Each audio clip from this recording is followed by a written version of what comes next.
മീനക്കൂറിൽ ജനിച്ചവരുടെ, അതായത് 1201 ആണ്ടിലെ ചിങ്ങമാസത്തെ ജ്യോതിഷ ഫലങ്ങളാണ് ഞാൻ പ്രവചിക്കുന്നത്.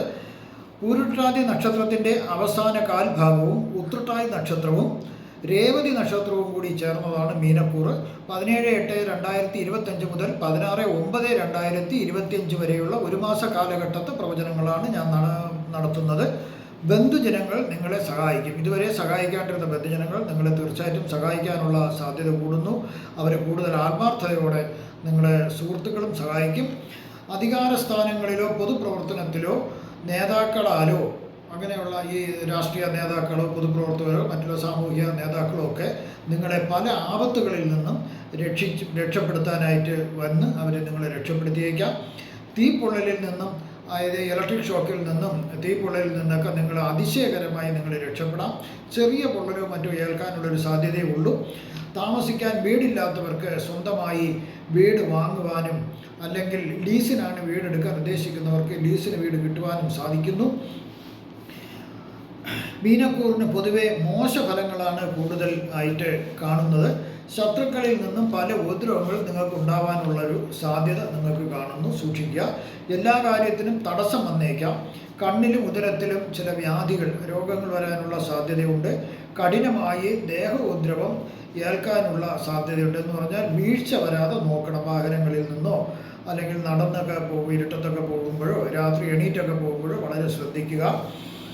ഭാര്യ ഭർത്താക്കന്മാർ തമ്മിൽ ചെറിയ കലഹം ഉണ്ടാകാനുള്ള സാധ്യത കാണുന്നുണ്ട്. ബന്ധുക്കൾ ആരെങ്കിലും, നിങ്ങളുടെ രക്തബന്ധുക്കൾ ആരെങ്കിലും മരണപ്പെടാനുള്ളൊരു സാധ്യതയുണ്ട്. ഫുഡ് പോയ്സൺ കൊണ്ടോ വിഷവസ്തുക്കളുടെ അല്ലെങ്കിൽ വിഷജന്തുക്കളുടെ ഉപദ്രവം ഉണ്ടാകാനുള്ള സാധ്യതയും കാണുന്നു. ഫുഡ് പോയ്സൺ കൊണ്ട് വയറിളക്കം അങ്ങനെയൊക്കെയുള്ള അസുഖങ്ങൾ വരാനുള്ള സാധ്യത കാണുന്നു. വിദേശ രാജ്യങ്ങൾക്കോ വളരെ ദൂര സ്ഥലത്തേക്കോ അല്ലെങ്കിൽ അന്യ സംസ്ഥാനങ്ങൾക്കോ നിങ്ങൾ സന്ദർശിക്കേണ്ട ഒരു സാഹചര്യം ഉണ്ടാകാം. യാത്ര ചെയ്യാം. ധനനാശം ഉണ്ടാകാതെ പ്രത്യേകം ശ്രദ്ധിക്കണം. ഗൃഹാരംഭ പ്രവൃത്തികൾ, അതായത് വീട് നിർമ്മാണം സംബന്ധിച്ചുള്ള വീട് പണി നടന്നുകൊണ്ടിരിക്കുന്നവർ വളരെ ശ്രദ്ധിക്കണം. കാര്യം ഓരോ ഘട്ടങ്ങളിലും നമ്മൾ വളരെ ശ്രദ്ധിച്ചു വേണം നിങ്ങൾ മുന്നോട്ട് പോകാൻ. സാമ്പത്തിക നഷ്ടം വരാതെ നോക്കണം. നവഗ്രഹ സ്തോത്രങ്ങൾ മുടങ്ങാതെ ഒരു നേരമെങ്കിലും ചൊല്ലുന്നത് വളരെ നല്ലതായിരിക്കും.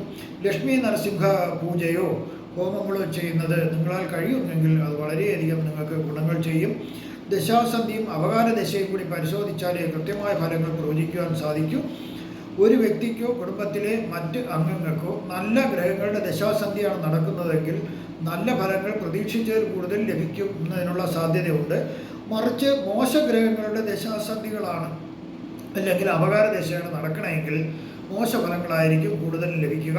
ഒരു ജ്യോതിഷനെ കണ്ട് ജാതക പരിശോധന നടത്തുന്നത് വളരെയധികം നല്ലതായിരിക്കും. അദ്ദേഹത്തിൻ്റെ അഭിപ്രായമനുസരിച്ച് നിങ്ങളാൽ കഴിയുന്ന പൂജകൾ ചെയ്യുന്നത് നല്ലതാവും.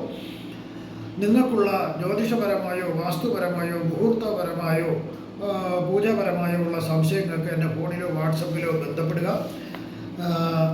എല്ലാവർക്കും ഈ പുതുവത്സര ആശംസകൾ എല്ലാവർക്കും നേരുന്നു. കൂടാതെ ഈ പൊന്നിൻ തിരുവോണ ആശംസകളും ഞാൻ എല്ലാവർക്കും ആശംസ നേരുന്നു. നിങ്ങൾക്ക് എല്ലാവിധ സുഖ സമ്പൽ സമൃദ്ധി ദീർഘായുസ് ആയുസ് ആരോഗ്യ സൗഭാഗ്യങ്ങളും ഭഗവാൻ നൽകുമാറാകട്ടെ എന്ന് ഞാൻ പ്രാർത്ഥിക്കുന്നു. നന്ദി, നമസ്കാരം.